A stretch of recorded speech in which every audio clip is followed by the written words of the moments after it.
हे काय जेवणात मीठच नाही. रोज रोज हे असं बेचव अन्न खाऊन कंटाळा आलाय मला. कधी आळणी तर कधी खारट, कधी बचकभर मसाले तर कधी पांचट. चवीच्या भाज्या मेस बदलली तर 1-2 महिने बरे जातात. पुन्हा पहिले पांडे 55. खरं तर मला स्वयंपाक करता येतो, पण करून खावं म्हटलं तर हॉस्टेलवर परवानगी नाही. परवानगी असती तर मी पोटापुरतं तरी बनवून खाल्लं असतं.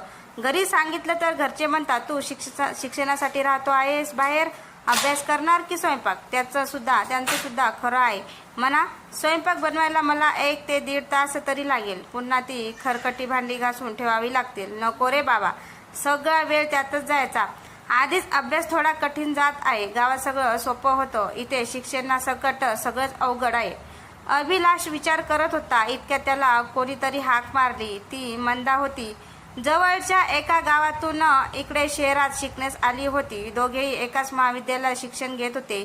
थोड्याच दिवसात त्या दोघांची चांगली मैत्री झाली होती. आज काय बेत आहे मेसमध्ये बघू बरं, असं पुटपुटत मंदा थाळी वाढून घेऊन आली. मंदा, मस्त की आजचं जेवण अभिलाष. मंदा, मस्त की आजचं जेवण अभिलाष. उगाच कुरकुरत असतोस तू. ह्या जेवणाकडे सकारात्मक दृष्टीने पाहायला शिक. आपल्याला निदान पोटभर खायला तरी मिळते. जगात कित्येक लोक उपासमारीने तडफडतात. अभिलाष, खरंय, तुझी भाजी बघ किती कलात्मकतेने बनवली आहे नाही का.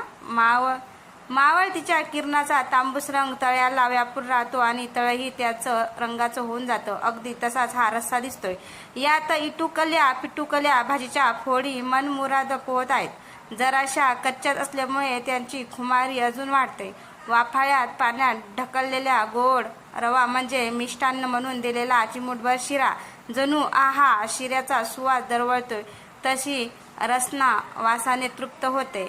पोळ्या वर्तमानपत्रावर उलगडून ठेवल्या तर पेपर वाचता येईल अशी सोय. तर मित्रांनो, पूर्ण स्टोरी पाहायची असेल तर माझ्या यूट्यूब चॅनलवर जाऊन पाहू शकता. धन्यवाद.